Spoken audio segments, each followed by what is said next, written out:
mga mi, good morning. Ayan, may pa-intro na tayo. So, ewan ko ba mga mi kung bakit naisip ko na gumawa rin tayo ng intro. Syempre, why not? Lagris nga tayo, di ba mga mima? So, panindigan na natin to. Hindi mga mi, gawa-gawa ko lang talaga yan. Naiinip lang din talaga kasi ako. Noong mga nakaraang araw kasi mga mima ay nag-bed rest talaga ako. Kasi hindi na kinaya ng katawang lupa natin. Kung napansin nyo mga mima ay nag-repost lang din ako ng mga dati nating tutorial na nire-request nila. Pero ngayon mga mima ay medyo okay na tayo. At munti ko pang makalimutan itong order na to. Hindi ko alam kung bakit hindi ako nag-reply kung gagawin ko ba o hindi. Ito yung conversation namin ng buyer ko mga mi. Basta may binigay siya sa akin na inspo na kung pwede ko daw bang gayahin at kung kaya ko daw bang gayahin. Syempre ang sagot natin dyan ay why not coconut. Kung alam naman natin sa sarili natin mga mima na kaya natin, why not, hindi natin tatanggihan. Pero ang reply niya dyan is sige po. Tapos yan yata yung time mga mima na talagang bumibigay na yung katawan ko. Parang hindi ko siya na-reply kung gagawin ko ba o order siya niyan. Buti na lang mga mima ay nag-chat siya sa akin, ni-remind niya kung nagawa ko na raw ba yung bouquet mga mima.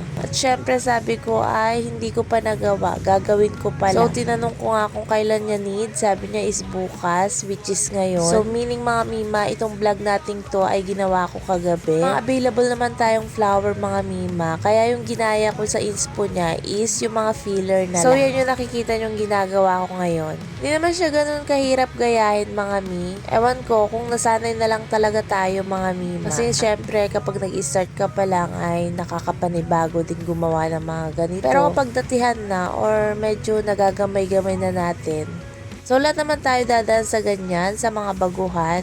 Basta push lang, go lang ng go. At ayan na nga mga mi, natapos na natin yung mga ilalagay natin sa bouquet. Ang may papakita ko lang sa inyo ngayon mga mi ay i-arrange natin dyan sa styro. Sobrang haba kasi mga mi kapag isasama ko kung paano ko siya nirap. Kaya medyo mabagal yung paglalagay ko mga mima kasi may isang crafter din na nag-request sa akin kung paano ko daw nilalagay sa styro. Nabasa ko yung comment na yon pero hindi ko na mahanap kung sino siya. Pasensya na talaga mga mima kung hindi ko napagbibigyan ka agad-agad yung mga tanong nyo or request. Talaga mga mima, hindi natin kailangan na pagurin yung sarili natin. Naman natin mga mima na hindi dapat tayo napapagod or nahahagard. Kaya pag nararamdaman ko rin mga mima na medyo bumibigat na yung katawan ko, pinapahinga ko talaga. Iba kasi mga mi, kapag nasobrahan ka na sa pagod, talagang bibigay yung katawan mo. Wala naman tayong magagawa mga mi, mas mapapagastos tayo kaysa dun sa kikitain natin. Kaya lesson learned sa atin mga mi, sa mga baguhan na atat pang gumawa, tapos walang tulog, walang pahinga, ay nako mga mima, huwag nyo nang gagawin yan. Ngayon pa lang mga mima, i-balance nyo na yung oras nyo. Dapat talaga mga mi ay may oras lang kayo sa paggawa. Kasi may time talaga mga mima na bibigay yung katawan natin.